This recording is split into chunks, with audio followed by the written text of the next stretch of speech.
merci beaucoup en tout cas d'avoir répondu à notre invitation. Alors vous, ici présent physiquement, et je sais qu'un certain nombre de vos confrères suivent cette conférence de presse à distance en visio.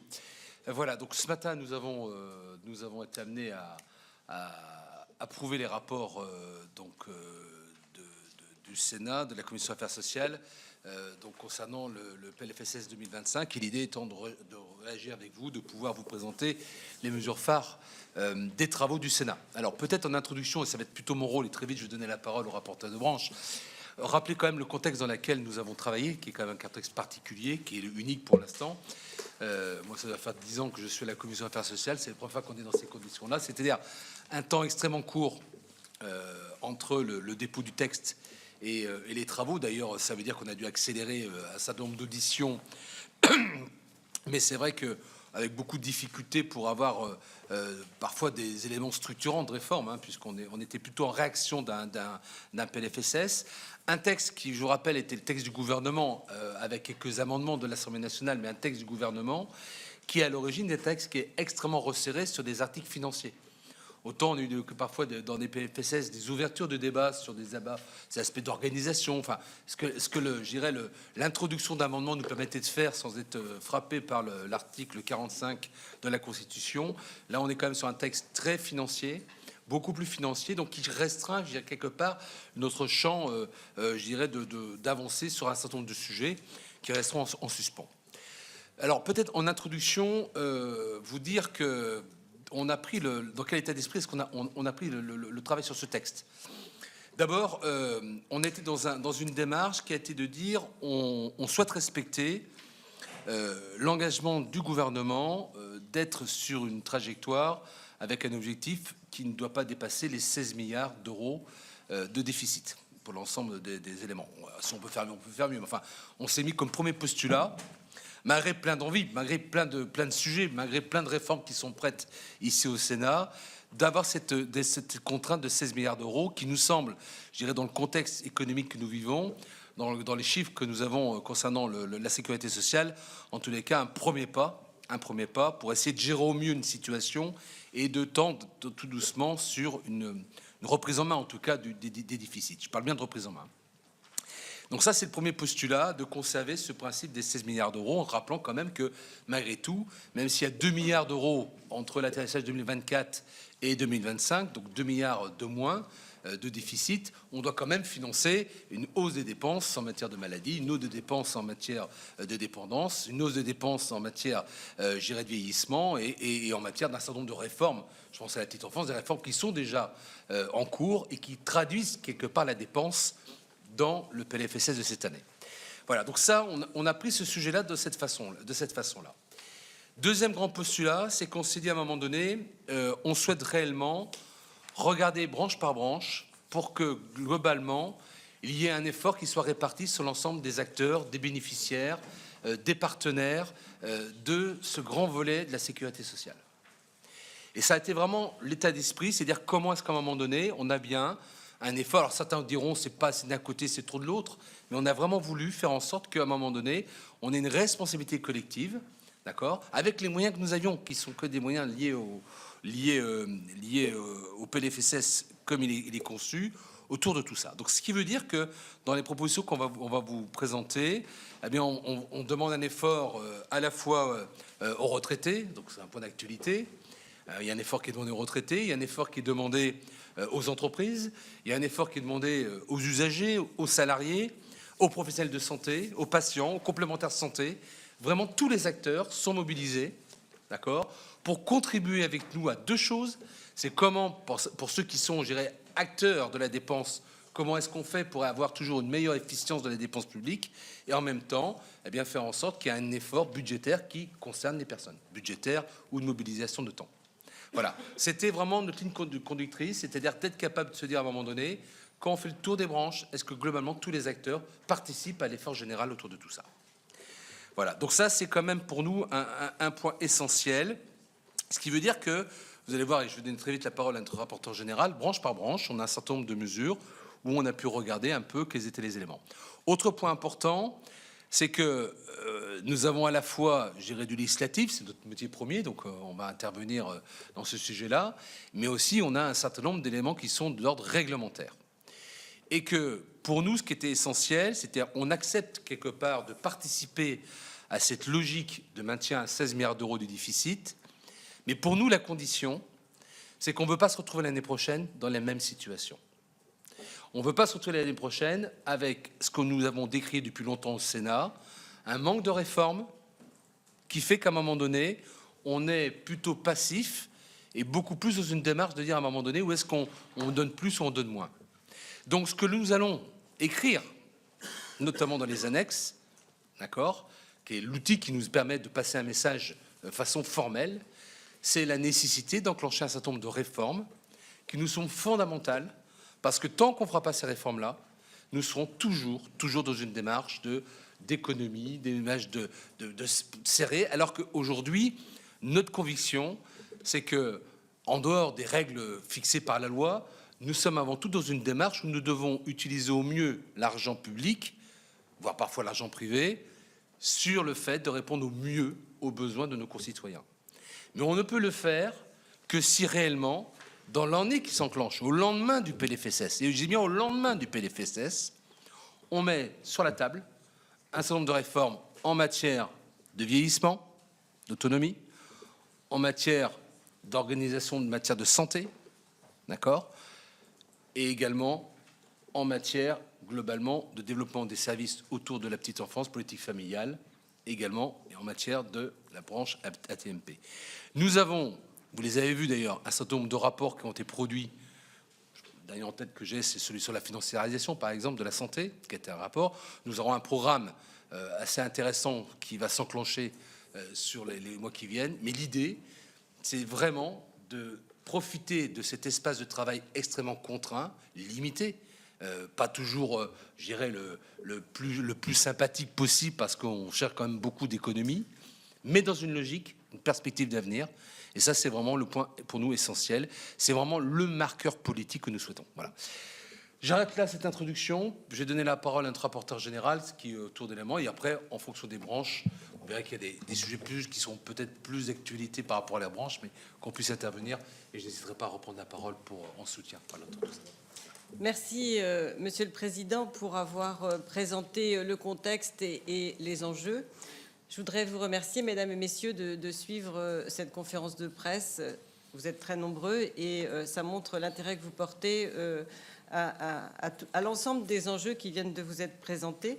Je voudrais vous dire que j'ai à mes côtés des rapporteurs de branche que vous connaissez pour la plupart, mais je vais quand même les présenter. Il y a Pascal Gruny qui est sur la branche vieillesse, il y a Corinne Habert sur la branche maladie, comme Chantal Decenne sur la branche autonomie, il y a Marie-Pierre Richet sur la branche AT-MP et Olivier Hennaut sur la branche famille. Ils répondront à vos questions précises sur l'ensemble de leur périmètre de réflexion.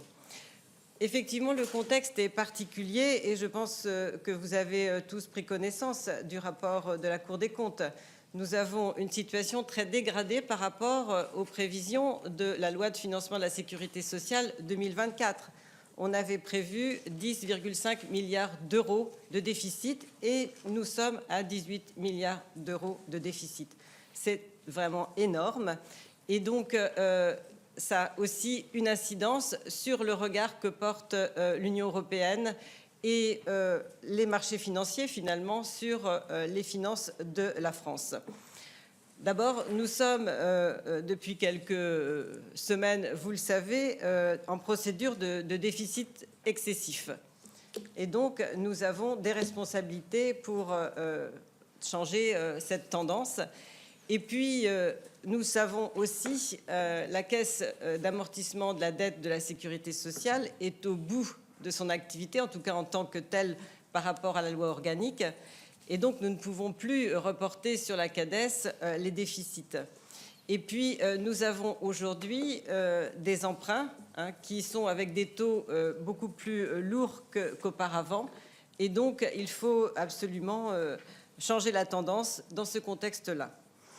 Nous avons ce matin présenté ce que pouvait accepter de faire la Commission des affaires sociales du Sénat sur la proposition du gouvernement. C'est vrai que, moi je l'admets, hein, ce sont des propositions douloureuses, mais je ne vois pas comment on peut faire dans ce contexte qui est particulièrement alarmant, et je pèse mes mots. Et donc, nous avons pris un certain nombre de dispositions. Vous le savez, le gouvernement a déjà présenté, plus ou moins, ses demandes de réduction du déficit. Et c'est vrai que la première question qu'on se pose, c'est sans doute, est-ce que c'est 10, 15 milliards d'euros? C'est vrai que les chiffres divergent en fonction de ce qu'on regarde, et je pense qu'il faut regarder surtout le périmètre qui est concerné avant toute chose. Mais il n'en demeure pas moins qu'il faut faire effectivement soit des recettes en plus, soit des dépenses en moins, ou soit des dépenses, je dirais, efficientes. C'est-à-dire qu'il faut regarder à la qualité de la dépense. C'est donc l'ensemble des propositions qui sont faites sur le texte que nous allons examiner. Alors, il y a effectivement des questions très lourdes de conséquences pour un certain nombre de publics ou d'acteurs. Je pense notamment à la revalorisation des retraites qui est reportée. On aura certainement l'occasion d'en parler. L'assurance chômage, ça c'est sur l'ensemble des administrations. Mais là encore, c'est une question qui est un peu en suspens. Nous avons les économies sur l'Ondam qui ont été proposées par le gouvernement, dont le fameux ticket modérateur qui pose un certain nombre de questions et qui en pose beaucoup au sein de la Commission des affaires sociales du Sénat. Il y a le taux de CNRACL, la réforme des allègements généraux, où je pourrais peut-être vous expliquer quels amendements nous avons proposés pour corriger la courbe qui avait été proposée, ou les courbes qui sont proposées, ou les graphiques qui sont proposés, parce qu'il n'y a pas que des courbes, en fait, proposées par le gouvernement. Il y a la compensation aussi de la perte d'impôt sur les sociétés d'État, parce que ça a des incidences, ces mesures qui ont été proposées par le gouvernement. Et donc, cet ensemble de propositions était passé au filtre de la Commission des affaires sociales. Et le Sénat, en tout cas la majorité du Sénat, s'est efforcé d'apporter des réponses et surtout des modérations dans les propositions du gouvernement. Sur les allègements généraux. On va commencer par ça, les allègements généraux. Voilà, les allègements généraux, c'est une question qui revient beaucoup dans l'actualité parce que, évidemment, les allègements généraux, ça concerne les entreprises, ça concerne aussi les salariés, par définition, parce que l'entreprise, c'est les salariés. Mais ce qui a été concédé ces dernières années sur les allègements généraux s'envole. C'est-à-dire que les allègements généraux, ces 3 dernières années, se sont vraiment envolés de façon exponentielle. Donc le but, et ça nous ne le contestons pas, c'est de casser cette dynamique. Parce qu'on ne peut pas continuer à augmenter le volume, en tout cas en volume, les allègements généraux. L'année dernière, la question s'était déjà posée, je vous le rappelle, et nous avions en fait posé comme postulat que le SMIC s'arrête au SMIC 2023 et donc que ça ne continue pas de s'envoler. Mais c'est très très lent en termes d'application et donc ça n'a pas vraiment d'incidence sur le montant et le volume d'allègements généraux. Le gouvernement propose d'abord une première chose dont on n'a pas parlé ce matin en commission, mais qui est dans le texte, en 2024, c'est de prendre la prime de partage de la valeur dans le périmètre, dans l'assiette, en fait, de calcul des allègements généraux. Et je pense que je peux vous ramener au rapport d'application de loi de la sécurité sociale produit par la Cour des comptes, qui nous rappelle qu'effectivement, on a de plus en plus en France de compléments de salaire, mais qui ne rentrent pas dans les cotisations. Et donc là, c'est une correction qui me semble utile. Ensuite, pour 2025, le gouvernement propose de diminuer de 2 points les allègements au niveau du SMIC et ensuite de garder cette espèce de toboggan dans un premier temps et 2 marches ensuite avec le bandeau maladie et le bandeau famille. Mais au lieu qu'ils aillent respectivement à 2,5 et à 3,5 du SMIC, eh bien, il propose de les amener à 2,2 et 3,2. Nous proposons une correction. D'abord, nous disons qu'aujourd'hui, la situation économique dans notre pays est inquiétante et nous ne voulons pas avoir trop de casse en termes d'emploi. Et donc, nous ne voulons pas de ces 2 points de réduction sur les salaires au SMIC et autour du SMIC. Ensuite, pour avoir le même rendement, ce n'est pas un très beau terme, mais pour avoir le même rendement, nous avons donc proposé que le bandeau maladie et le bandeau famille aillent jusqu'à 2,1 et 3,1, ce qui permet, voilà, d'avoir la même somme au bout du compte de cotisation en moins.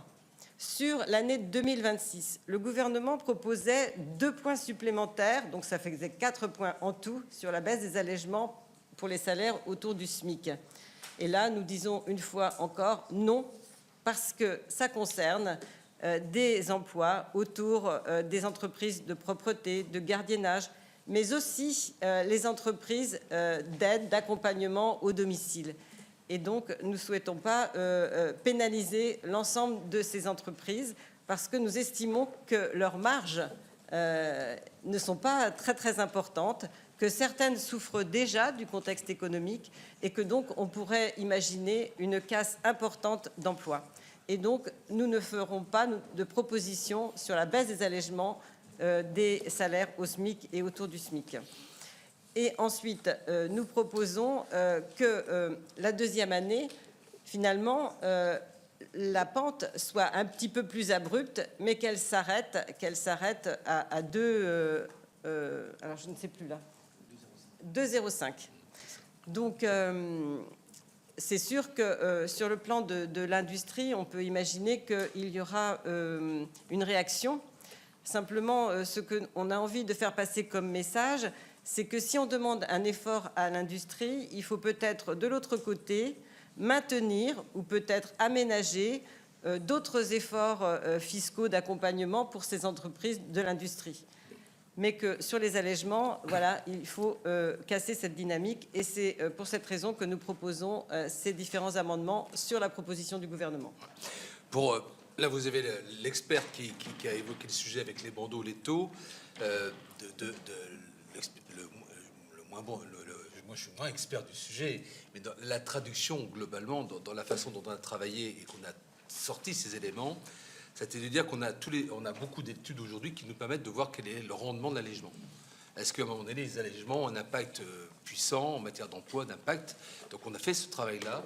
Et donc, on modifie la courbe pour faire en sorte qu'à la fois, on puisse avoir moins d'allègements financiers, il y a un objectif financier, hein, mais en même temps qu'il y ait moins d'impact possible sur le risque en matière d'emploi. Voilà, donc c'est tout un travail, je dirais, alors là, d'une complexité extrême en fonction du taux pour savoir à un moment donné où est-ce qu'on doit faire porter la diminution des allègements au regard des entreprises. L'objectif financier, clairement, la proposition du gouvernement était une projection qui est aujourd'hui sur un effort de 5 milliards d'euros. Et donc, nous sommes dans les travaux qui nous emmènent entre 3,8 et 4 milliards d'euros. D'accord? Donc, on a une participation qui est un peu moins forte que ce qui était prévu parce que dans nos travaux, on est vraiment dans une démarche de dentelle, ce que les services du Sénat savent bien faire pour voir vraiment où est-ce qu'on doit toucher de façon à ce que l'effort financier soit sur la table, puisqu'on demande une participation à l'effort général que j'évoque en traduction, mais que l'impact emploi soit extrêmement minimisé autour de tout ça. Donc c'est un travail de discussion, ça a été évoqué avec les branches, il y a eu un travail de dentelle, mais ça pour nous c'est un point essentiel. Un effort oui, des allègements, participation des allègements, le montant financier vous l'avez sur l'effort, mais par contre une redéfinition par rapport à l'impact emploi. Les allègements généraux aujourd'hui sont à 80 milliards d'euros, dont 65 milliards d'euros pour le compte de la sécurité sociale. Donc, nous estimons effectivement qu'il faut faire un effort pour casser cette dynamique, surtout. Je voudrais aussi ajouter que nous préservons l'ensemble des allègements spécifiques pour l'outre-mer et aussi pour le milieu agricole, parce que ce sont deux secteurs en difficulté.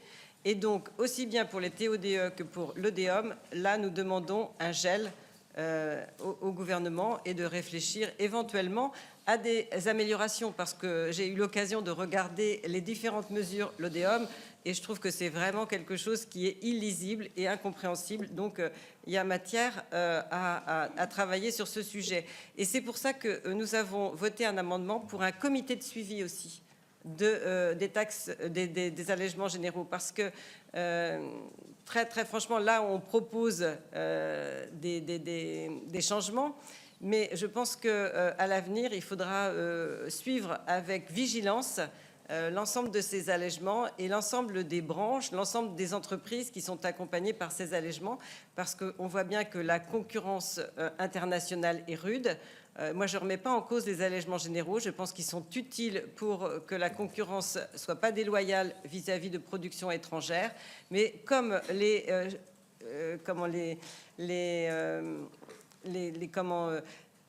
le commerce, ça change, ça change énormément. Enfin, les conditions du commerce international changent tout le temps. Je pense qu'un comité de suivi, avec justement cette préoccupation sur les allègements généraux, est utile. Donc, et je voudrais préciser que pour 2025, en fait, on a tellement travaillé jusqu'au dernier moment qu'en fait, je me suis trompée. L'amendement, en fait, coûte 1 milliard d'euros, l'amendement que je propose. Donc, c'est important que je le corrige auprès de vous. 2 mots sur la CNRACL, peut-être. Alors, sur la CNRACL, vous savez que cette caisse est en grande difficulté budgétaire. Pourquoi? Parce que en fait, le nombre de retraités augmente, ce qui est bien, parce qu'on vit plus vieux et en meilleure santé plus longtemps. C'est vrai que certains pourraient se dire, mais il y a un nombre d'actifs, le nombre d'actifs par retraité diminue, et est-ce que c'est pas parce qu'on a diminué de façon importante le nombre de fonctionnaires, puisque ça concerne les agents territoriaux et les agents hospitaliers?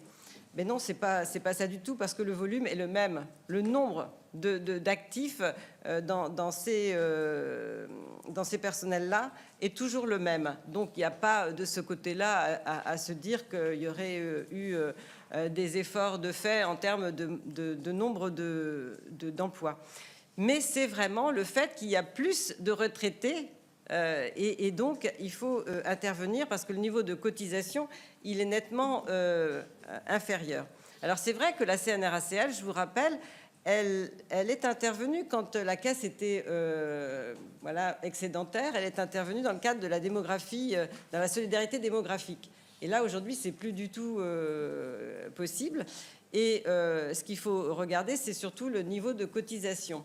Il y a eu des rapports des inspections IGF, IGAS qui ont rappelé le différentiel qui est de 17 points. Ce qui est demandé par le gouvernement, c'est de rattraper 12 points. Et il demande aux collectivités et aux hôpitaux et aux établissements de rattraper 12 points en 3 ans. Nous avons tenté de discuter avec le gouvernement pour dire mais c'est énorme, alors que les hôpitaux sont en difficulté budgétaire, alors que les collectivités territoriales, là aussi, sont parfois en difficulté. Je voudrais rappeler que les départements notamment vont être en difficulté par la baisse des DMTO et aussi par la prise en charge de toute la partie solidarité qui pèse du fait du vieillissement de la population et aussi par des politiques publiques en matière de solidarité qui sont assez coûteuses. Et donc, du coup, on a essayé de négocier. Donc, aujourd'hui, nous avons proposé qu'au lieu que ça se fasse en 3 ans, ça se fera en 4 ans. Donc, ce ne sera pas 3 fois 4 points, ce sera 4 ans pour 3 points chaque année. Je n'arrive pas à le dire, celui-là. Concrètement, pour la partie hospitalière, c'est 300 millions d'euros qui sont sollicités en moins. D'accord, pour le traduire financièrement parlant. Même chose globalement pour les collectivités, mais c'est quand même 300 millions d'euros qui sont sollicités en moins, qui vont donner un peu de souffle donc pour la partie hospitalière. Ça fait le lien, surtout à la partie retraite. Je vais donner la parole à Pascal Gruny sur le dossier retraite, qui est un sujet d'actualité par rapport à l'effort des reports. Pascal, je te laisse. Merci beaucoup. Alors, sur la branche vieillesse, je vous apprends rien du tout. on avait dans le constat qui était fait un déficit de 6,3 milliards d'euros contre 2,6 milliards d'euros l'an passé. Donc forcément, ça vient peser directement en fait sur les comptes, sur le budget de la sécurité sociale, et il y avait forcément des réflexions à avoir sur le sujet. Donc ma collègue rapporteure générale a parlé de la CNRACL. Moi, je vais vous parler de la revalorisation. Au départ, donc la revalorisation des retraites était prévue au 1er juillet, un report de 6 mois. Alors, bien sûr, nous avons auditionné beaucoup de personnes concernées par le sujet. On a mené aussi des réflexions. Au départ, simplement de revoir cette revalorisation juste pour les petites retraites au 1er janvier. Bon, mais c'était quand même toujours assez délicat. La moindre dépense en fait pour cette partie, c'était 3 milliards d'euros en solde. Voilà. Donc là, on a décidé d'une autre mesure. Donc au 1er janvier, il y aura bien une revalorisation pour toutes les retraites, mais pas au taux d'inflation, mais un taux d'inflation inférieur qui est à 0,8%. Et puis les petites retraites qui auront encore une revalorisation supplémentaire pour les amener au taux de l'inflation du 1er juillet. Et donc ça, au 1er juillet. Et ils n'auront pas l'intégralité à partir du 1er janvier, mais les 6 mois sont bien calculés. Mais tout sera fait au 1er juillet parce qu'il y a des difficultés pour la caisse d'assurance vieillesse, en fait, d'avoir les informations sur les petites retraites qui sont au niveau de 1490 euros du SMIC. Voilà pour cette partie-là. Bien sûr, je répondrai à vos questions si besoin. Et la deuxième partie, c'était de traduire en fait dans le projet de loi de financement de la sécurité sociale le texte que nous avions voté d'abord à l'Assemblée nationale avec la proposition de loi de mon collègue député Julien Dive, et puis reprise ici par le président Philippe Mouillet, dont j'étais rapporteur, qui sont le calcul sur les 25 meilleures années pour les agriculteurs. Alors, on avait un point sensible parce que nous, et Julien Dive également, en fait, le calcul se faisait sur des points. Et finalement, le gouvernement, dans les différents scénarios, avait conservé un scénario avec les 25 meilleures années calculées sur les revenus, parce que forcément, le but est d'arriver sur une même base, donc de fusionner avec des cotisations, on va dire, à peu près au même niveau. C'est vrai qu'il y a une complexité pour la MSA pour obtenir les informations. Nous tenons à ce que ce soit mis en place au 1er janvier 2026. Voilà, parce qu'on ne fait que reculer, mais en revanche, c'est très attendu par la profession agricole, par les jeunes agriculteurs, et également qui ne sont pas concernés tout de suite, mais qui le seront plus tard.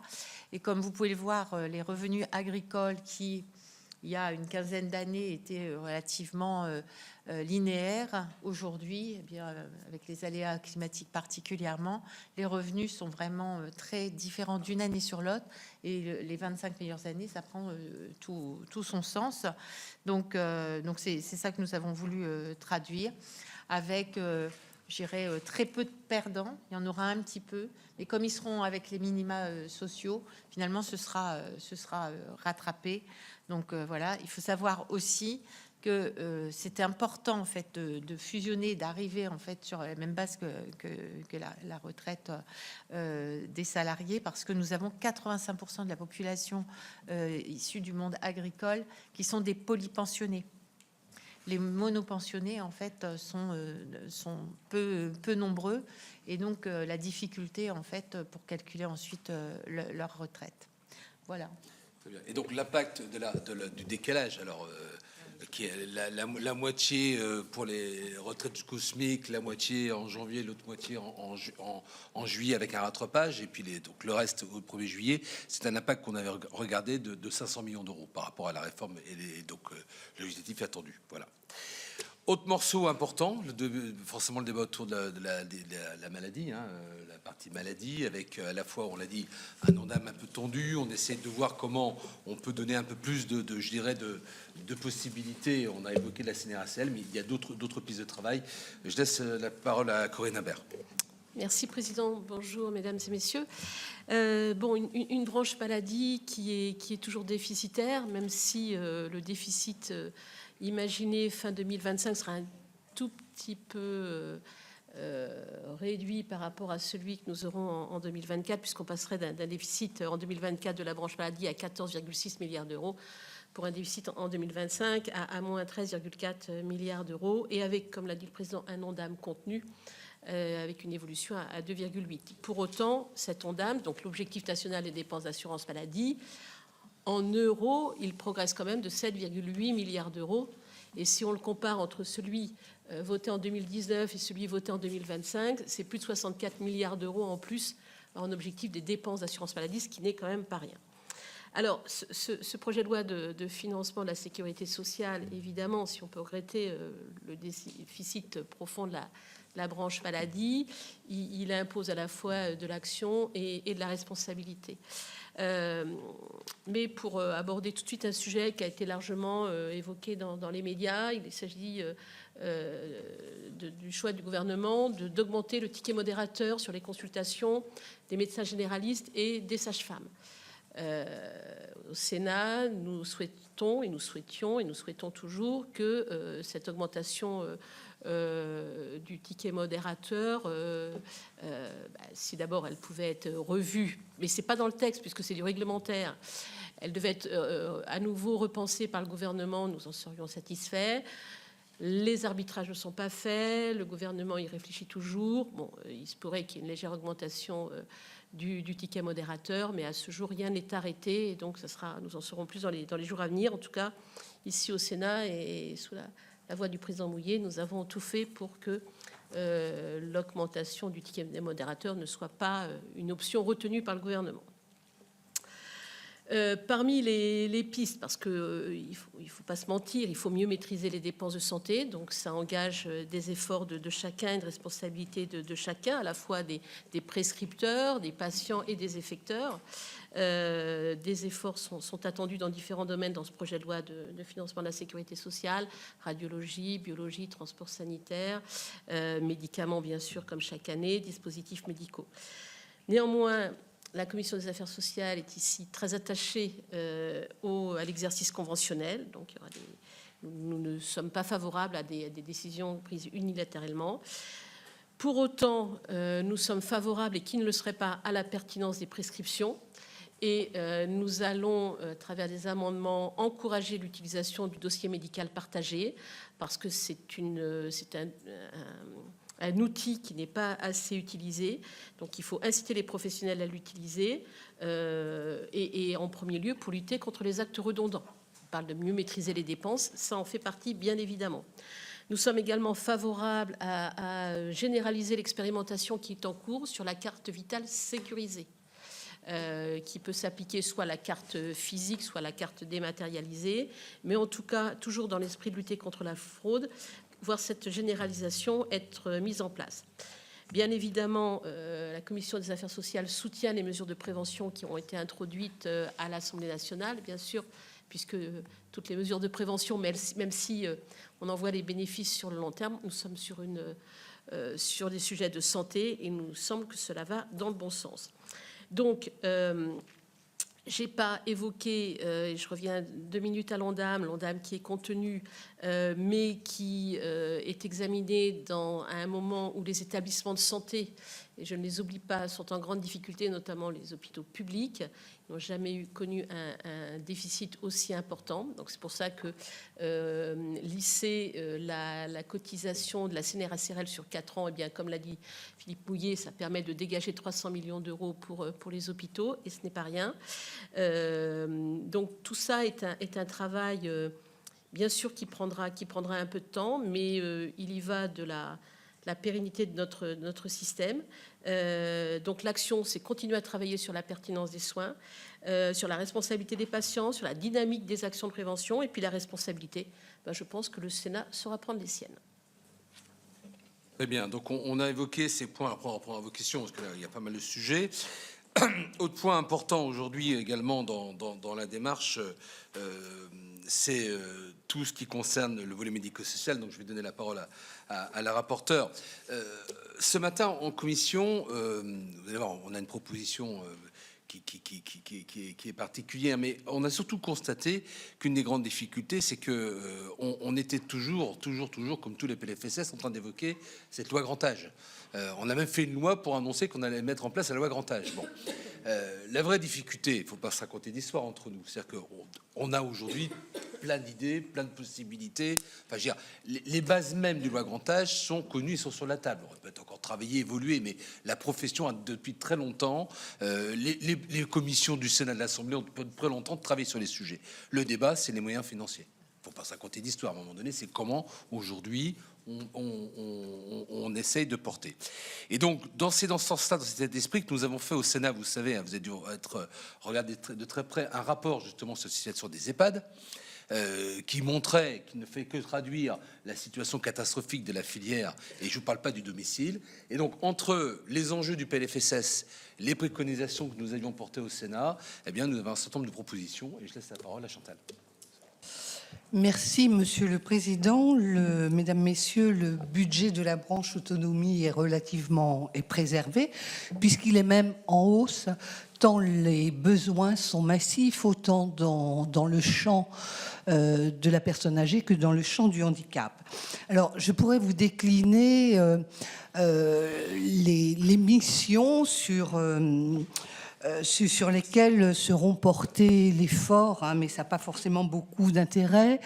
Et vous le retrouverez et dans le rapport et dans l'essentiel. Je voudrais aller à la mesure phare dont parlait à l'instant le président. On vous a dit tout à l'heure que l'effort devait être supporté par tout le monde, donc les entreprises avec la diminution des allègements de charges, les retraités avec le report partiel de la revalorisation des retraites et les actifs sur une proposition que nous faisions dans le rapport sur la situation économique des EHPAD. C'est une contribution par le travail de 7 heures de travail sur l'année.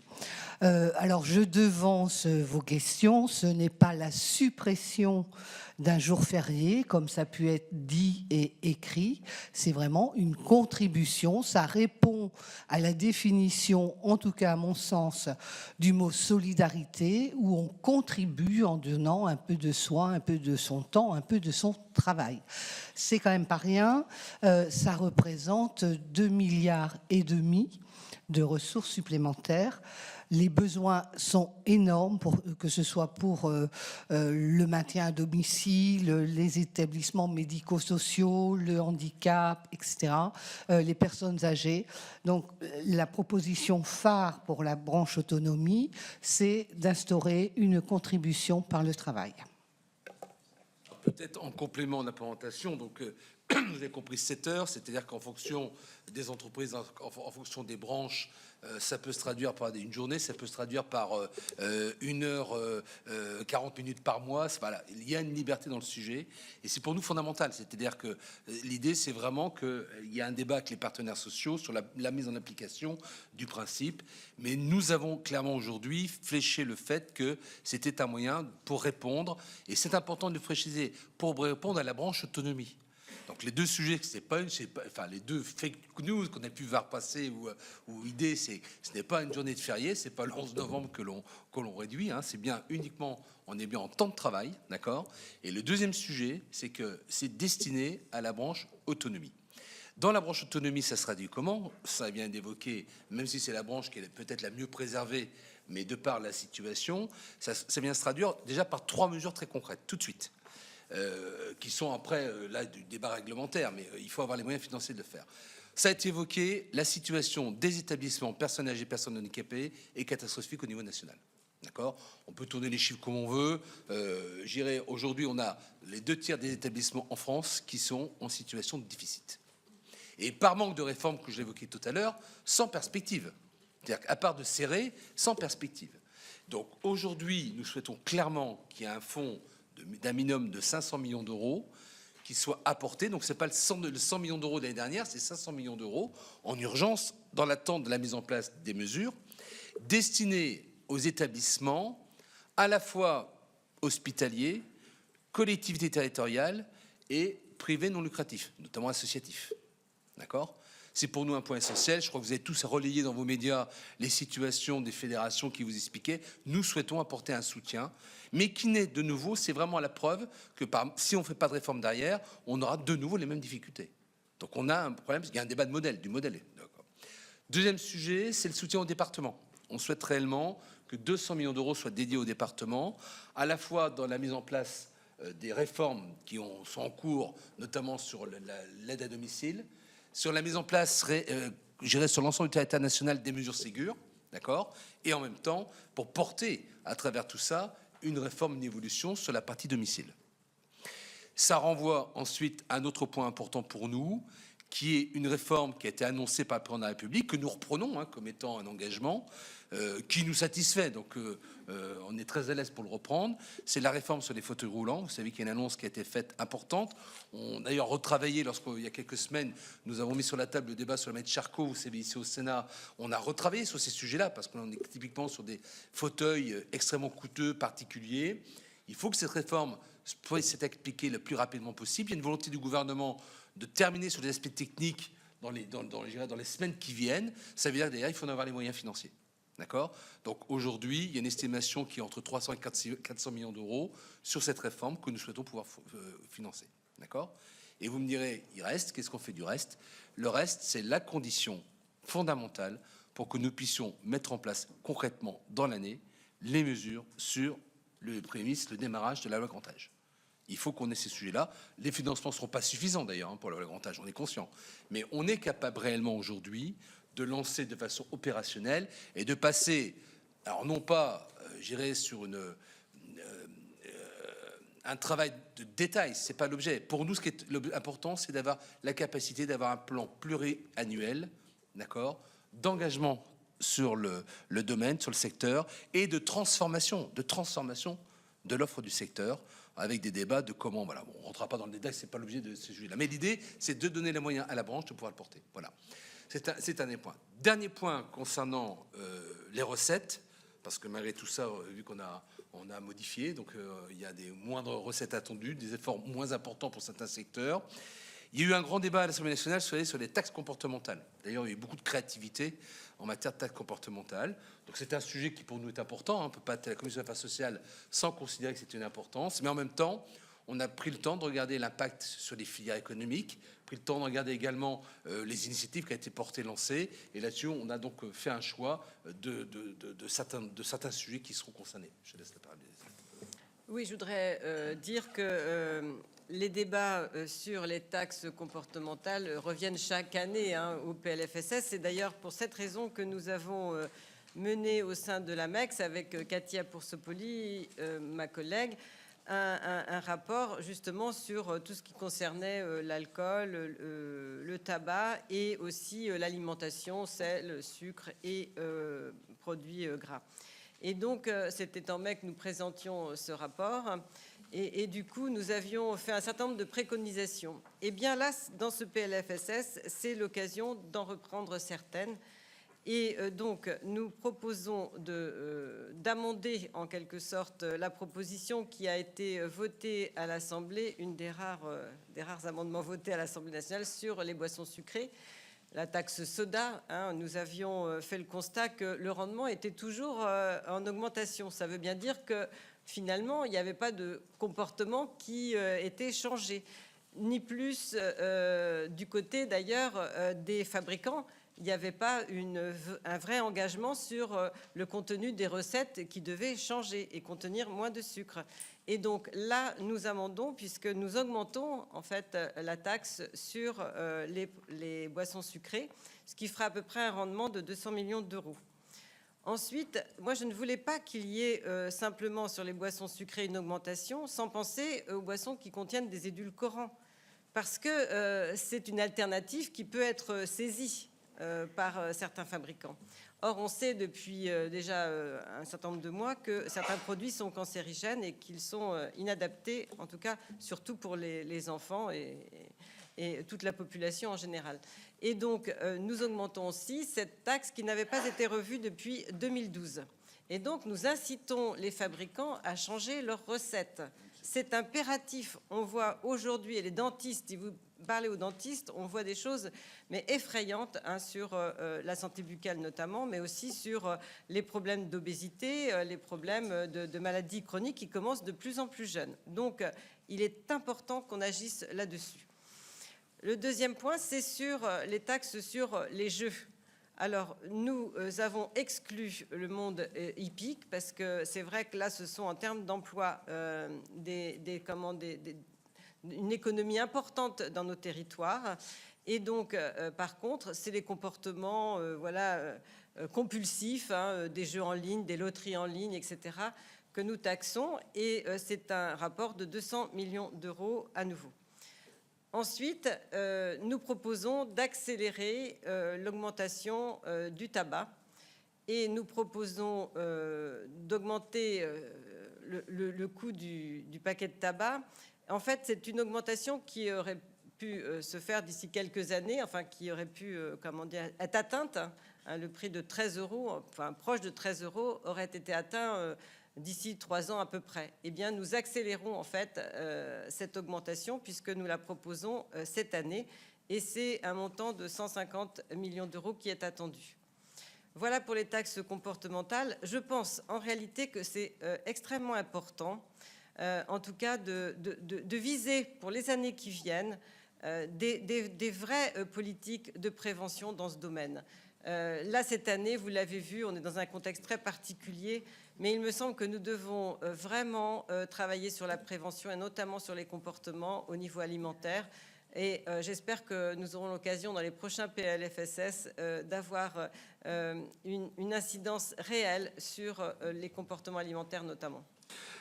Pour compléter l'intervention, vous avez bien compris qu'on recentrait. L'idée, c'est pas de mettre des sujets partout, on recentrait sur ce qui nous paraissait le plus important. D'abord sur la dimension impact santé, plus que sur la dimension combien ça gagne. Parce qu'avec ces mythes, combien ça gagne, on peut être beaucoup plus créatif. C'est quand même là l'objectif. Par contre, ça veut dire qu'en parallèle, ce qui vient de se passer à l'Assemblée avec beaucoup de taxes sur plein de domaines, qui a inquiété beaucoup d'entreprises et de professions, doit être l'occasion de faire passer un message sur des problématiques de méthode et d'évolution.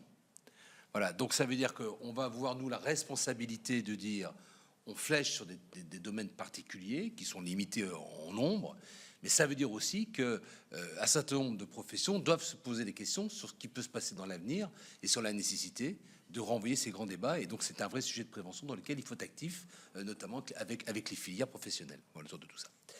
Voilà, donc on a fait globalement, à la fin de la fin, vous avez compris que d'un côté, on a dégradé la situation, de l'autre côté, on a trouvé des recettes supplémentaires, léger excédent qui est important pour nous l'excédent sur la base des 16 milliards, pour faire en sorte que la branche autonomie ait les moyens d'enclencher très rapidement, en complément, la réforme grand âge, donc une prémisse. C'est cohérent avec mon introduction où je disais, il est fondamental pour nous que nous ayons sur la table la vision de l'obligation d'avoir des réformes structurelles. Sinon, l'année prochaine, nous nous retrouverons dans la même situation que nous ne devons pas revivre.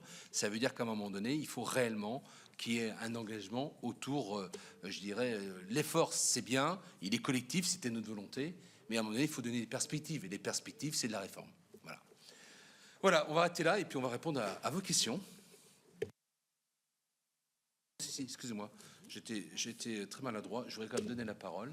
Parce qu'on a parlé surtout d'argent. Mais en réalité, il n'y a pas que de l'argent. Quoique, il y a aussi de la réforme. Il y a surtout de l'application. Et je vais commencer à donner la parole à Marie-Pierre Richer pour la branche AT-MP et Olivier Hainaut pour la branche famille. Et je m'en excuse. Merci, Président. Mesdames et messieurs, alors, cette branche AT-MP, nous avions l'habitude au cours des 11 exercices sur les 12 de dire qu'elle était excédentaire et largement excédentaire et sans féliciter. Nous sommes à un tournant puisque cette branche va connaître un reflux qui va la conduire à l'équilibre, mais surtout pour l'année suivante à un déficit, ce qui est quand même conséquent pour cette branche. Alors, ce déficit s'explique bien entendu par les transferts de la branche, par la conjoncture économique également. Ça, c'est pour le côté négatif. Pour le côté positif, pour aller au plus vite, moi, je voudrais saluer l'article 24, qui est le contre-pied de l'article 39, qui a largement été évoqué l'année dernière. Cet article 24 qui confère le caractère, notamment le caractère dual de la rente, et qui est voulu par tous les partenaires et que nous avions également souhaité dans le rapport de la MEX qui a été publié récemment. Un autre point positif est la constitution de la commission des garanties qui permettra aux partenaires sociaux de s'assurer de la conformité réglementaire de ce qu'il sera proposé dans cette branche AT-MP, puisque vous savez que beaucoup relève du réglementaire. Par contre, il y a un point qui m'interpelle, c'est le point de transfert au FIVA, puisque la branche va encore y contribuer au FIVA, ce qui me semble important pour toutes les victimes. Par contre, je regrette qu'il n'y ait pas plus d'investissement de l'État dans cette branche FIVA. Voilà, j'essaie de faire court. Je reste disponible pour les questions, bien entendu. Merci bien. Olivier Hénaud. Oui, alors sur la branche famille, elle était excédentaire, elle est maintenant à l'équilibre. Je veux saluer le financement du complément mode de garde pour les familles monoparentales d'enfants de 6 à 12 ans. Nos propositions consistent sur deux choses qui ne sont pas mineures. C'est mieux protéger les assistantes maternelles des mauvais payeurs. C'est une vraie question. Faire en sorte que nous déplafonnions le tarif horaire des micro-crèches pour permettre un effort de qualité dans les crèches. Et puis, bien sûr, on a conscience que demain, les défis sont nombreux. Pour aller dans le sens du président, on ne pourra pas présenter le même PLFSS l'année prochaine parce que reste la question du service public de la petite enfance, le véritable congé de naissance, l'universalité des allocations familiales. Et en conclusion, bien sûr, ce sont des grands défis puisqu'on a une natalité qui est à 1,68 alors que le désir d'enfant est à 2,3. Et vous voyez, c'est cet angle mort qu'il faut à tout prix aborder pour permettre aux personnes et aux familles qui veulent avoir des enfants d'avoir les conditions de les accueillir. Je vous remercie. Merci beaucoup. Bien, allez, on repose la question. Allez-y. Bonjour, Geoffroy Lang pour la PM. Alors, j'ai pas entendu si vous aviez donné un chiffrage pour les gains escomptés de la contribution de secteur annuelle de la population active pour financer la branche autonomie. Par ailleurs, j'ai bien entendu que vous aviez dit que vous ressentiriez les mesures de fiscalité comportementale sur les sujets importants, mais vous n'avez pas parlé d'alcool. Or, il me semble que la teneur du rapport de la rapporteure générale était un peu différente. Je vais répondre à ces deux questions. D'abord, c'est 2,5 milliards, c'est ce qui est fléché. Dans les travaux de la rapporteure qu'on a salués, il y a un certain nombre de propositions. Simplement, on a évoqué le fait d'avoir un équilibre entre ce qui semblait des points essentiels de santé publique, l'alcool, on sait, des points essentiels en matière de rapport fiscalité et l'impact des filières. On a considéré que l'impact des filières aujourd'hui faisait qu'on sortait l'alcool de ces décisions, comme on l'a fait pour le domaine du cheval, de la même façon. Voilà, c'est un choix politique qu'on a fait. Oui, bonjour, Marie-Cécile Renaud, Le Figaro. Une question sur la dette sociale. Comme vous le soulignez, la CADES est arrivée au bout du bout. Vous aviez déjà tiré la sonnette d'alarme l'an dernier. Donc, que va-t-on faire? Comment va-t-on amortir les déficits de cette année? Est-ce que ces déficits vont rester bloqués à l'ACOS? Mais l'ACOS ne peut emprunter que sur le moyen terme. Donc, comment est-ce qu'on règle le problème de la dette sociale? Elisabeth. Oui, alors sur le problème de la CADES qui arrive au bout de sa capacité d'amortir la dette, nous avons évidemment eu ces discussions avec le gouvernement. Ce qui est proposé dans ce PLFSS par le gouvernement, c'est déjà d'augmenter d'1 an, c'est-à-dire de passer de 1 à 2 ans les conditions d'emprunt de l'ACOS et de pousser jusqu'à 65 milliards d'euros au lieu de 45. Donc, c'est déjà une bonne chose. Mais enfin, c'est une fuite en avant, hein, vous l'avez noté. Et donc, ce que nous pensons, c'est qu'il faut être extrêmement vigilant sur la prochaine année et notamment sur les comptes, parce qu'il ne faut pas faire comme l'année dernière avec des prévisions trop optimistes qui nous amènent aujourd'hui à un déficit énorme. Et donc, il faudra suivre l'évolution des choses. Et comment faire écoutez, je pense qu'il va falloir de tous les côtés essayer de trouver de nouvelles recettes et des dépenses en moins. En tout cas, réguler la dépense, notamment sur l'assurance maladie, mais pas que. Je pense qu'il faut responsabiliser chacun sur la dépense sociale. Tout est basé sur la solidarité nationale. Mais en fait, quand on regarde les montants des contributions qui sont demandées, on est déjà à des niveaux qui sont très très hauts. On peut comparer avec d'autres pays et on voit bien qu'on est quand même dans la fourchette haute des pays qui redistribuent et qui soutiennent la vie des plus fragiles, mais aussi de façon universelle un certain nombre de situations. Hein, parce que c'est la sécurité sociale. Et c'est très bien. Mais on ne peut pas mettre en danger notre modèle social. Donc c'est pour ça qu'il va falloir surveiller avec vraiment beaucoup d'attention.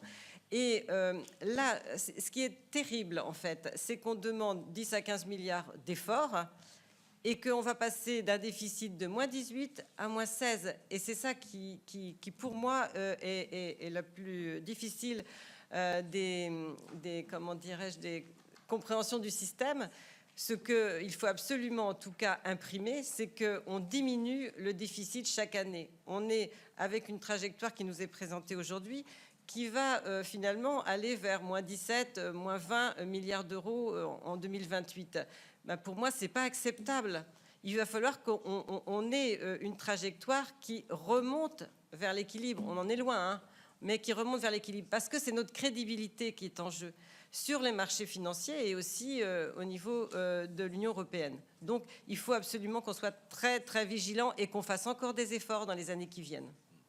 Je crois, peut-être pour compléter l'intervention, vous avez bien compris que notre volonté au Sénat, c'est d'être actif en matière de réforme. On a des réformes qui travaillé depuis longtemps, donc on n'est pas dans l'improvisation, on essaie des arbitrages. Donc pour nous, ce qui est important, c'est d'enclencher un certain nombre de réformes qui sont nécessaires. Je vous l'ai dit, on sera toujours dans la même situation. C'est-à-dire qu'on participe là à la construction de ce budget, parce que c'est pour nous essentiel, mais quelque part, on refuse la trajectoire qui est présentée. Je vous rappelais la trajectoire qui n'est que l'application des mesures de cette année sur l'avenir. Hein, c'est pas la trajectoire d'avenir, c'est que la traduction. Donc ce que nous on veut, c'est que cette trajectoire qui serait celle qui serait présentée, c'est comment on participe par les réformes à faire en sorte qu'on la modifie et qu'on redonne plutôt un sens. Alors on va être très prudent sur les débats d'équilibre, de date, mais en tous les cas qu'on redonne un sens par rapport à l'enjeu concernant les finances. Et donc c'est à travers ça qu'on doit forcément avoir discussion sur capacité CADES. D'accord. Et la cause pour à un moment donné, entre le court terme et le long terme, quels sont les choix qui sont faits. Soit on considère que les mesures attendues peuvent être, je dirais, supportables dans, je dirais, les déficits, l'évolution des déficits, mais en les minimisant. Soit à un moment donné, il y a un vrai débat global de dette et la question de la date de remboursement de la CADES se posera. C'est une logique, c'est une loi organique, mais en tous les cas, on peut pas, on refuse de l'analyser simplement en disant on fait plus de dettes, donc comme on veut plus de dettes, ben à un moment donné, on mettra dans le Pokémon et on continue. Non, c'est comment on travaille sur la réforme, les objectifs qu'on se donne, et pour ça, quelle liberté. Il y a des réformes, par exemple, en matière de prévention, qui est un vrai sujet sur lequel on souhaite être très puissant l'année prochaine. Là, il y a des investissements à faire. On le sait. Il y a des domaines où il y a de l'efficience à trouver. On le sait.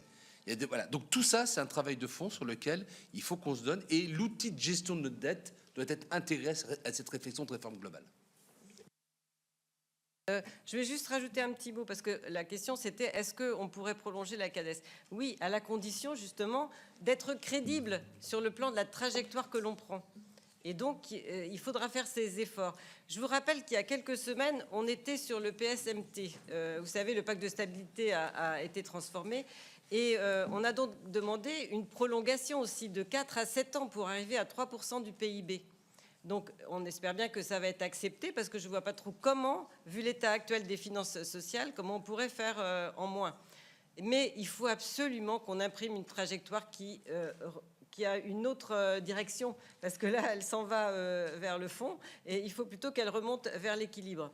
Hein, je ne parle pas d'atteindre l'équilibre, parce que là, ce serait déjà que l'effort cette année, il est énorme. Je ne parle pas de revenir à l'équilibre. Je dis simplement qu'il faut en tout cas qu'on imprime une trajectoire qui redonne confiance au marché financier, parce que c'est ça. Et on ne pourra pas prolonger la CADES sans ça.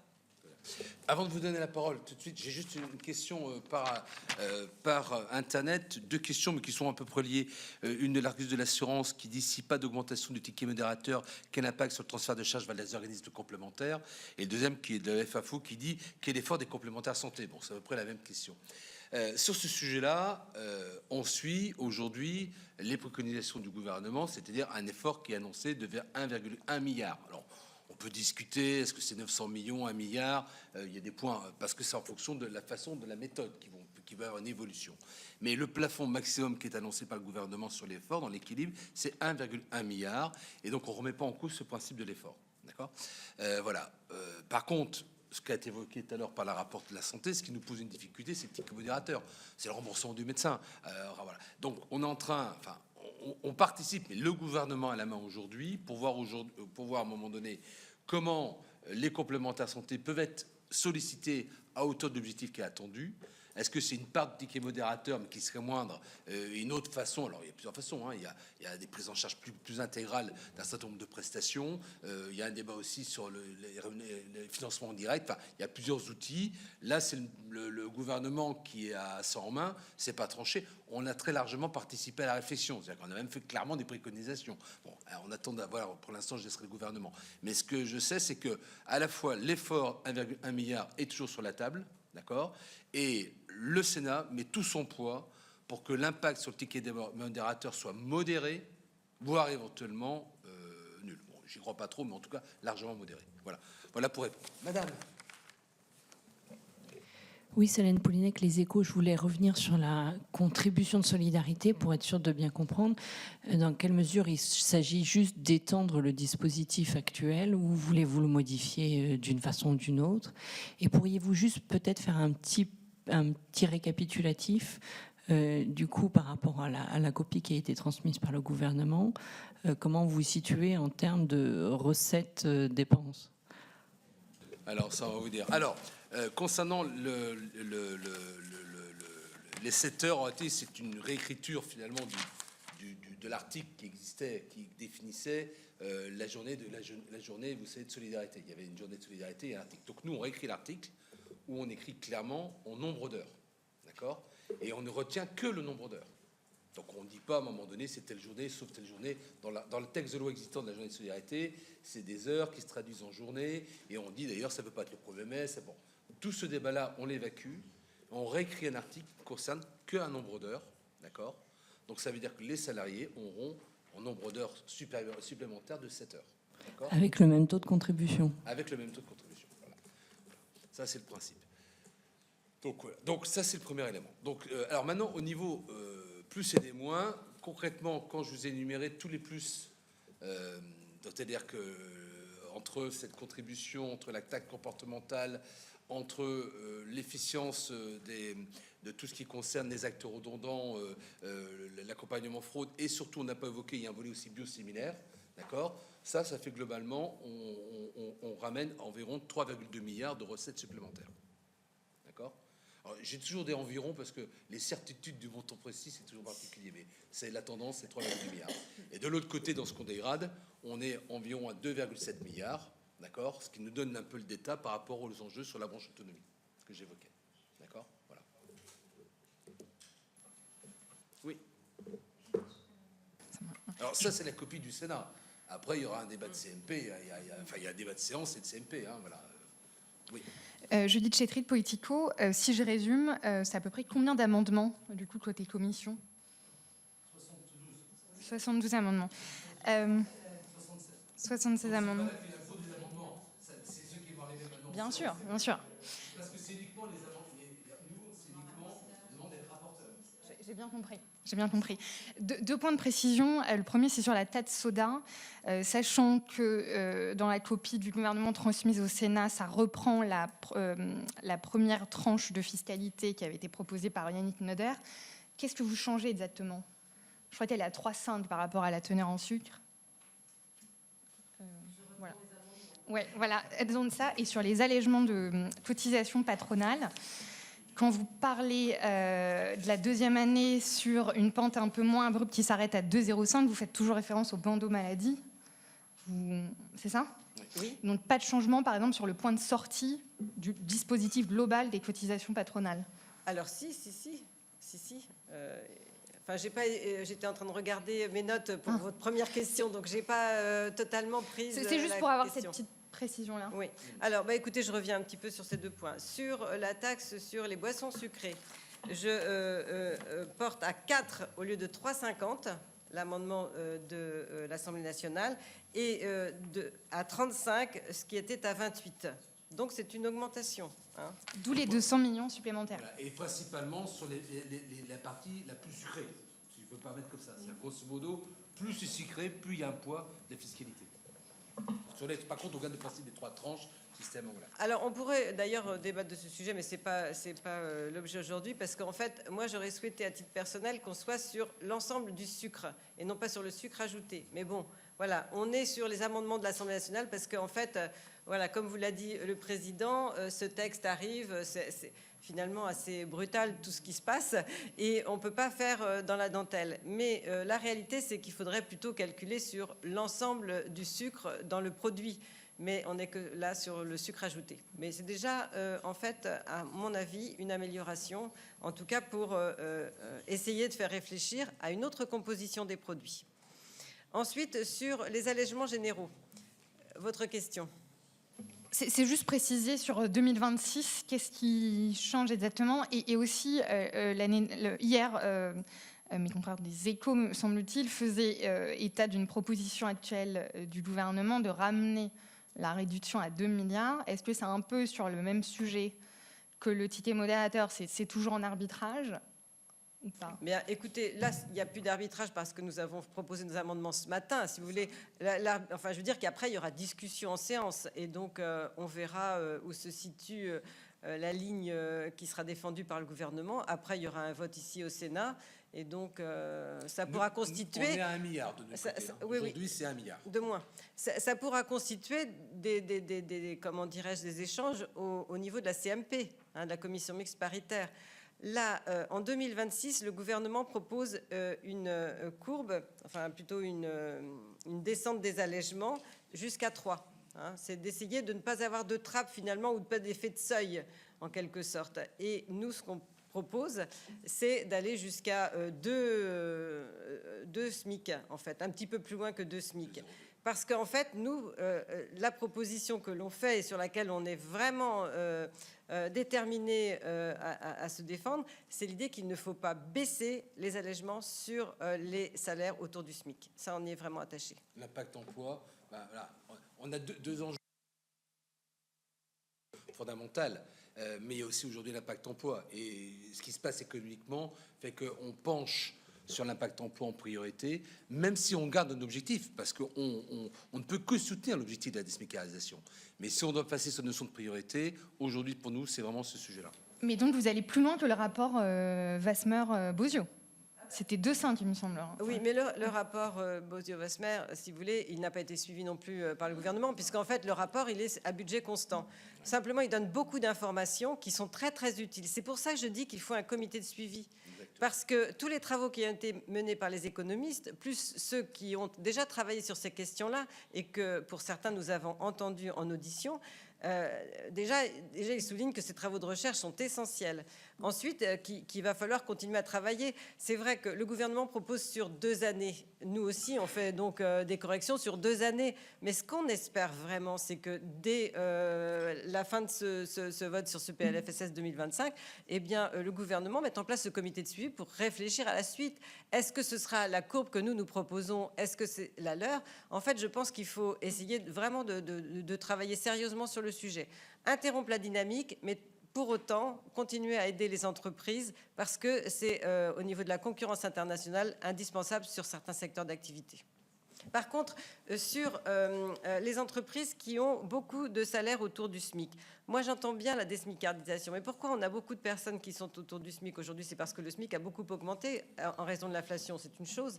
Et de toute façon, l'inflation aujourd'hui, vous voyez bien, elle tombe. Et je pense que petit à petit, on aura moins de salaires autour, autour du SMIC. Mais ce que je veux aussi, c'est qu'on engage les entreprises de propreté, par exemple, les entreprises de gardiennage, ou toutes celles qui sont concernées par une concentration de petits salaires, eh bien, à travailler sur l'inclusion des jeunes, l'embauche de seniors, parce que c'est le cas déjà, ils le font, et je pense qu'ils peuvent justement apporter des chiffres très intéressants dans ce domaine, et sur l'insertion aussi. On voit bien que, moi je le vois sur les bénéficiaires du RSA, pour les sortir justement de cette précarité au niveau du travail, et ils sont souvent embauchés dans ces entreprises-là qui leur offrent une possibilité justement de rebondir. Et donc on peut leur demander des engagements en tenant le fait de garder les allègements. Oui, concernant le ticket modérateur, donc vous maintenez 1,1 milliard à peu près d'économies. Je suis Philippe Leduc, j'ai deux questions. Donc sur le ticket modérateur, c'est-à-dire que vous acceptez qu'il y ait un transfert vers la complémentaire santé et donc une augmentation des cotisations des complémentaires santé. On peut répondre de cette façon-là parce qu'on connaît la conséquence. Alors, elle n'est pas écrite dans le marbre, mais on connaît la conséquence. Ce qui renvoie dans les sujets de réforme à un sujet fondamental, de nouveau, qui va dire quand est-ce qu'on se pose la question de la réécriture des rôles des complémentaires santé et de l'assurance maladie. Je pense qu'aujourd'hui, on a la démonstration. Elle n'est pas nouvelle à ce PLFSS. On a déjà connu des PLFSS où il y avait de la taxation qui se traduisait. Donc, ça veut dire qu'aujourd'hui, il y a un vrai sujet qui est sur la table, qui est lié à la prévention, mais qui est aujourd'hui quel est le rôle de demain entre les complémentaires santé qui, quelque part, font impacter leurs coûts à leurs clients. Et on sait que les clients, c'est plutôt ceux qui sont les plus anciens ou qui ont des maladies les plus lourdes qui vont être proportionnellement les plus impactés. Donc il y a un vrai sujet, mais je crois qu'il faut qu'on réécrive à un moment donné la relation, le qui fait quoi, le qui paye quoi entre les structures. Voilà, ça fait partie des réformes. C'est pas gagné. Ouais, enfin, si on s'en occupe pas, voilà. Nous, enfin, de nouveau, au Sénat, on a travaillé sur ces sujets-là, on a des propositions. On a eu un rapport d'ailleurs au Sénat que vous avez dû voir, qui doit être complété. Il fait juste un constat, mais on a des propositions. Voilà, donc si aujourd'hui on a le sentiment que le gouvernement, dans le travail qu'on a fait d'acceptation de ce budget-là et de contribution par nos réflexions, pas toujours facile, vous avez bien compris que c'est pas toujours simple, hein. Bah, nous, ce qu'on veut, c'est que derrière, on ait vraiment cette capacité à mettre les chantiers sur la table. Voilà. Et ça, c'en est un, en tous les cas. Ouais. Et sur la pertinence des soins, qui est dans le projet de loi, vous préconisez l'utilisation du dossier médical pour éviter les doublons. Là aussi, c'était un très vieux sujet qui n'a pas donné beaucoup de résultats pour l'instant. Et dans le projet de loi, il y a contrôler les prescriptions des médecins, ce qui a suscité beaucoup d'émoi de la part des médecins. Est-ce que vous maintenez ça? Est-ce que vous pensez que c'est important? Et comment contrôler les prescriptions? Parce que c'est surtout les prescriptions qui importent dans ce domaine. Alors en fait, il s'agit d'abord de réorienter, me semble-t-il, sur les médicaments ou les actes, parce qu'il n'y a pas que les médicaments qui sont concernés, les plus onéreux ou en cas de mésusage. Après, c'est là où il faut que chacun prenne ses responsabilités. Il faut la bonne prescription pour le bon patient. Il ne faut pas que ce soit non plus les effecteurs qui soient toujours pénalisés ou les patients. Donc il y a la consultation, je veux dire, on voudrait impulser de façon plus systématique, notamment sur les actes remboursables par la sécurité sociale. Voilà, il y a des médicaments qui, sous certaines indications, sont remboursables, d'autres indications ne le sont pas. Eh bien, ça soit mieux assumé à la fois par le professionnel, par le prescripteur, et puis bien sûr derrière par celui qui sera soit qui délivrera, soit qui réalisera la prestation. Donc il y a une responsabilité sur toute la chaîne. Bien sûr que les médecins n'ont pas très bien pris la mesure, mais c'est pour ça que je le réduirais à des actes les plus onéreux où il y a plus de mésusage. En plus, il y a une très grande maladresse de la part du gouvernement qui, en même temps que ce texte arrivait au Sénat où était discuté à l'Assemblée nationale, faisait publier le décret qui se rapportait à la loi de financement de la sécurité sociale pour 2024 sur l'encadrement de la prescription de certains médicaments, d'ailleurs, dont on n'avait pas la liste, on a bien compris. Donc voilà, donc il y a eu une grande maladresse et qui a semé un peu plus l'énervement, on va dire ça comme ça. Mais ça vous paraît important qu'il y ait un contrôle de l'assurance maladie sur les prescriptions des médecins, sur certains médicaments. Ça vous paraît un levier important pour vous, c'est ça? C'est un levier. Le médecin gardera sa liberté de prescription, mais il ne faut pas qu'il y ait de détournement non plus de médicaments qui seraient présentés au remboursement ou de dispositifs médicaux qui seraient présentés au remboursement par l'assurance maladie, alors que les indications thérapeutiques ne sont pas conformes à ce remboursement. Je crois qu'il faut qu'on, d'abord, et puis rappeler que quand même dans la Convention 2024, qui a eu du mal à aboutir avec les médecins, hein, vous vous en souvenez, la consultation du DMP a été introduite dans la Convention médicale. Donc je crois que ça va dans le bon sens et que c'est un effort qui doit être demandé à chacun. J'ai une dernière série de questions. Ah oui, alors attendez, je réponds aux questions et après on va arrêter parce qu'on a des QSG, on est un peu en retard. Alors, il y a 4 questions du quotidien du médecin. Je prends la dernière, je te laisserai les 3 autres, Corinne. La dernière est classique, d'ailleurs je pensais qu'elle arriverait beaucoup plus vite. La question c'est, estimez-vous faire partie de la majorité? Comment vous situez-vous à la casse par rapport au gouvernement? Je pensais que cette question-là, elle arrivait dans les 2 premières, voilà, qui semblait une évidence. Donc forcément, vous imaginez bien qu'on a préparé la réponse à ce sujet-là. J'ai envie de dire, alors on fait partie clairement du socle, ce qu'on appelle le socle commun aujourd'hui, avec donc à la fois cette majorité sénatoriale, mais même au sein du Sénat, on a le socle commun. On est dans le socle commun, ce qui n'est pas la même chose. Mais avec Smith, tout ça, pour moi, il n'y a pas beaucoup d'importance. Le vrai sujet, c'est quoi? C'est d'être cohérent sur le discours politique que nous avons porté depuis 6 ans, 7 ans, et que nous portons aujourd'hui. C'est-à-dire que depuis 6 ans, le Sénat a toujours la même logique, enfin depuis 6 ans, c'est même la culture des Sénats. Le Sénat a toujours la même logique de considérer que quand des propositions sont bien, fonctionnent bien, sont favorables à nos concitoyens, on les accompagne, on les approuve. C'est une culture de la maison. D'accord? Le débat de savoir si on est pour ou contre le gouvernement, qu'on est pour ou contre un groupe politique qui porte un texte de loi, c'est un débat qu'on a toujours eu et qui fait qu'à un moment donné, on a toujours pris nos responsabilités. Donc, tout ce qu'on a dit, y compris sur le budget de l'année dernière, PLFSS, on le confirme, il n'y a pas de débat. On est dans le droit dans notre botte parce que c'était notre conviction. Là, aujourd'hui, on nous propose de participer à la co-construction d'une évolution budgétaire. Alors, les conditions font quand même qu'on les subit un peu, parce qu'on n'a pas beaucoup de délai pour pouvoir être dans le pilotage. Mais c'est pour ça que quand j'ai évoqué tout à l'heure, le débat des réformes à mettre en place, c'est ça la condition que l'on a. On est prêt à co-construire un budget, non pas pour savoir où est-ce qu'on fait des économies, où est-ce qu'on met du plus et du moins. On est prêt à participer à la construction d'un PLFSS, parce que derrière, c'est les garanties de pouvoir mettre sur la table à court terme, peut-être à très court terme, un certain nombre de chantiers de réforme. Et que là-dessus, on est prêt. Donc c'est ça l'enjeu. Il n'y a pas de savoir si on ne mesure pas. Si on a un gouvernement qui nous dit participez avec nous pour essayer, dans un contexte compliqué, tendu, de trouver quelques solutions, mais surtout participer avec nous au fait qu'on puisse accélérer sur des réformes qui sont nécessaires. Sinon, je vous dis, on se retrouvera l'année prochaine pour la même conférence de presse. Il y a juste les chiffres qui auront changé, mais on aura les mêmes débats. D'accord? Eh bien, c'est fondamental. Dans ce cas-là, eh bien, ça veut dire qu'on fait partie d'un groupe de travail commun. Et la notion de socle commun va bien. Voilà. Je te donne une autre question à son docteur. Alors, avez-vous des amendements de lutte contre la financiarisation de l'offre de soins? Oui, il y a un amendement qui va dans ce sens-là, justement. On souhaite que, parce que on a entendu beaucoup de monde sur la financiarisation de notre système de santé, beaucoup de monde qui se sont exprimés contre la financiarisation, mais il faut bien reconnaître que les régulations de dépenses à coût de PLFSS a contribué dans certains domaines à la concentration et donc à la financiarisation. Donc nous avons souhaité, et c'est la 4e proposition du rapport sur la financiarisation de notre système de soins, nous introduisons par voie d'amendement dans ce texte. Ensuite, pardon, je regardais pour ça, c'est une autre question, mais elles sont sous mes yeux. Avez-vous des amendements sur la régularisation des centres de soins non programmés? Sur l'encadrement des centres de soins non programmés, oui, voilà, avec notamment une charte c'est quoi un centre, une définition dans le code de ce qu'est un centre de soins non programmés, une charte et puis une attente que les professionnels qui sont dans ces centres de soins participent à la permanence des soins aussi.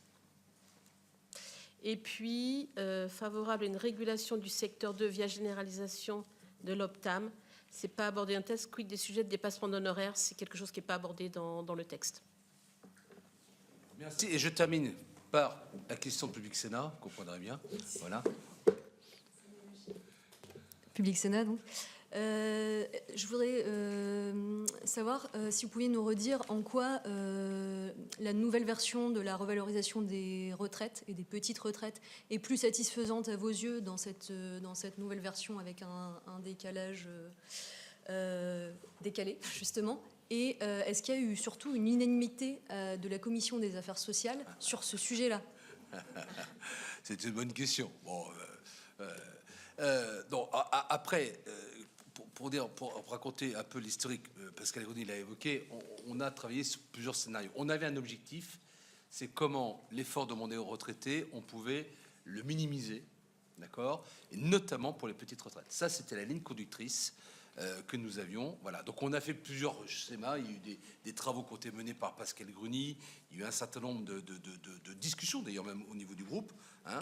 Comment est-ce qu'on fait pour qu'à un moment donné, on puisse à la fois tenir compte de l'effort qui avait été fait déjà l'année dernière de 5%, un effort important. Donc comment on pouvait tenir par rapport aux enjeux du PLFSS, donc demander aux retraités de participer, sans toucher les petites retraites. Il y a eu même un grand débat sur qu'est-ce qu'était une petite retraite. Hein. C'était quand même pas simple. Donc on l'a fixé, nous, au niveau du SMIC, globalement. Voilà, donc à partir de là, la proposition qui est retenue aujourd'hui fait qu'il y a un signe qui est de dire on donne tout de suite, dès le 1er janvier, à tout le monde, eh bien, une revalorisation. C'est un message de dire on traite tout le monde de façon équitable, au 1er janvier, au même niveau. La différenciation, elle se fera au 1er juillet. Bon, c'est une autre option. J'ai du mal à imaginer que je pense qu'il y avait d'autres options aussi possibles. Celle-là nous convient, parce que, pourquoi nous convient? Parce qu'on est sur un effort de 500 millions d'euros. Ça correspondait à l'objectif financier qui est un point important. Et on est bien sur une reconnaissance des petites retraites, d'accord, et en faisant en sorte qu'ils puissent, dès le 1er janvier, pour ça, non, c'est plus important, avoir un signe qui leur soit donné. Donc, on répond globalement aux objectifs. Alors, est-ce que au niveau de la Commission des affaires sociales, cette proposition a fait l'unanimité? Vous imaginez bien que non. Moi, je suis assis ici à la Commission des affaires sociales, je suis au milieu, il y a un côté qui globalement était plutôt favorable, l'autre qui était un peu moins, enfin même pas du tout favorable. Ben, c'est pas le problème de la méthode. D'un côté, il y en a un côté qui n'est pas favorable du tout à une contribution des retraités. Vous voyez ce que je veux dire? Voilà. Donc c'est l'introduction que j'ai évoquée tout à l'heure sur un effort, j'ai réparti. Simplement, on a voulu protéger les plus petites retraites dans ce choix-là. Voilà. Merci beaucoup, en tout cas pour votre participation. Merci beaucoup. Et puis le débat continue parce que maintenant il y a quand même la séance. Il risque pas d'avoir des événements, des évolutions autour de tout ça.